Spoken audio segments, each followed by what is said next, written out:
బాపట్ల తండ్రి సన్నిధిలో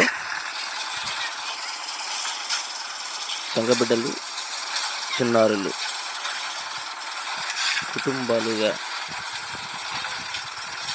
బాపట్ల తండ్రి సన్నిధి నిర్మాణ పనులలో దేవుడు వారి చేతులను బలపరిచినందుకు, వారి కృపనిచ్చినందుకు దేవుని నామాన్ని ఎంతైనా గణపరుచుదాం. ఎంతైనా ఆయన సత్యవంతుడు, గొప్ప దేవుడు గనక ఈ కార్యము ఆయనే జరిగించుతున్నాడు గనక ఆయన నామానికి మహిమ, ఘనత, ప్రభావం చెల్లునుగాక. ఆమేన్, ఆమేన్.